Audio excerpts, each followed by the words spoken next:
వి gold trusted gold buyers తాకట్టులో ఉన్న బంగారాన్ని విడిపించి ఈ రోజు ఉన్న మార్కెట్ ధరకే కొనబడును. మరిన్ని వివరాలకు సంప్రదించండి 77107720. ఆదిలాబాద్ జిల్లాలో అమానుష ఘటన చోటు చేసుకుంది.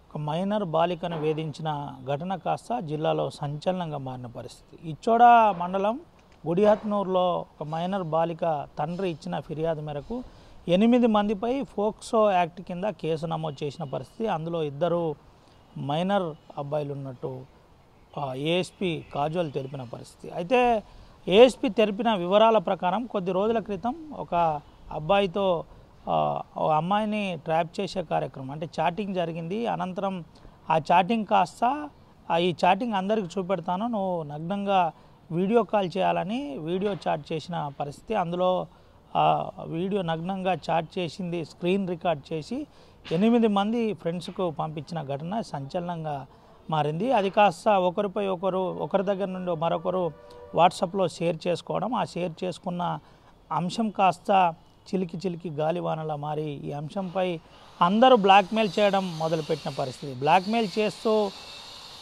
మూర్ఖపు ఆనందం పొందారని నిన్న ఏఎస్పీ చెప్పిన పరిస్థితి. ఏఎస్పీ చెప్పిన వివరాల ప్రకారం బ్రహ్మం A1గా చూపెట్టారు, A2గా తరుణ్ను చూపెట్టారు, పవార్ తరుణ్ను A2గా చూపెట్టిన పరిస్థితి. అదేవిధంగా A3గా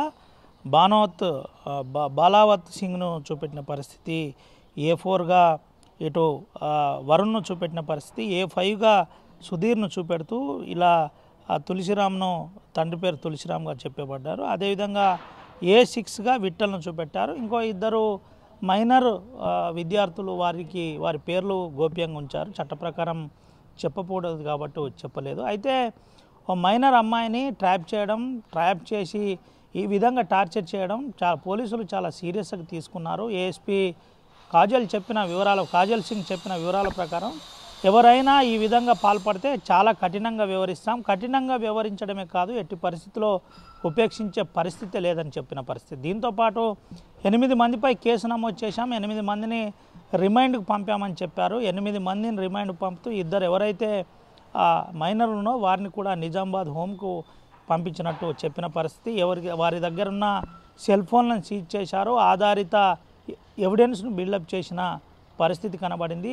ఇటువంటి యథార్థం జిల్లాలో ఎక్కడ జరగకూడదని సిటీం ఆధ్వర్యంలో అవగాహన కల్పిస్తున్నాం. ఎవరికైనా ఎటువంటి ఇబ్బంది ఉన్నా సిటీంను సంప్రదించవచ్చు, మీ అంశాలన్నీ గోప్యంగా ఉంచుతామని చెప్పిన పరిస్థితి. ఉమ్మడి ఆదిలాబాద్ జిల్లా వ్యాప్తంగా సిటీం ఉంది, ఎవరు అధైర్యపడవద్దు, మహిళలకు పోలీసులు అండగా ఉంటారు, మీకు సంబంధించిన అంశం ఏది కూడా బయటికి రాకుండా గోప్యంగా ఉంచుతాం, ధైర్యంగా పోలీసులకు చెప్పొచ్చని ఇటు చెప్పిన పరిస్థితి. అయితే ఇచ్చోడ మండలంలో జరిగిన యథార్థం ఏదైతుందో సంచలనంగా మారిన పరిస్థితి కనబడింది. ఇప్పటికే పోలీసు బృందం దర్యాప్తు చేసి అందరినీ పట్టుకున్న పరిస్థితి, రిమైండ్ కూడా పంపిన పరిస్థితి కనబడింది. దీనిపై కాజోల్ ఏఎస్పీ ఒకే విషయం చెప్పిన పరిస్థితి, ఎవరైతే బాధ్యులు ఉన్నారో ఎవరిని వదిలిపెట్టం, ఇలాంటి ఘటనలు జరగడం చాలా అమానుషం, చాలా సీరియస్గా పోలీస్ తీసుకుంటుందని చెప్పిన పరిస్థితి. ఎవరైతే వీడియో కాల్ ద్వారా చీట్ చేసిన వ్యక్తి ఉన్నారో ముందుగా తనను ఇంట్రాగేషన్ చేశారో బిల్డప్ కేసు పర్ఫెక్ట్గా కేసు నమోదు చేసి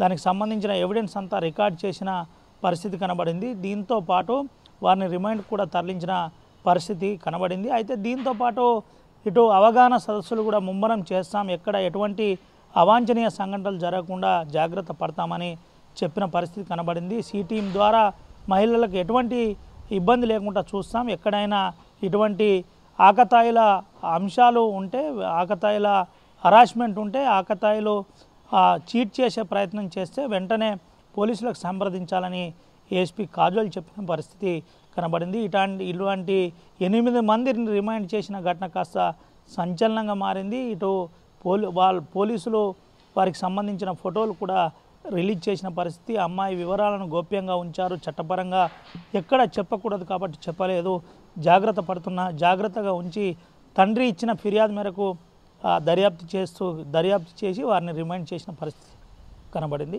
ఓటు స్టూడియో. ఇండియా పాకిస్తాన్ తాజా అప్డేట్స్ కోసం డౌన్లోడ్ చేసుకోండి RTV లైవ్ యాప్.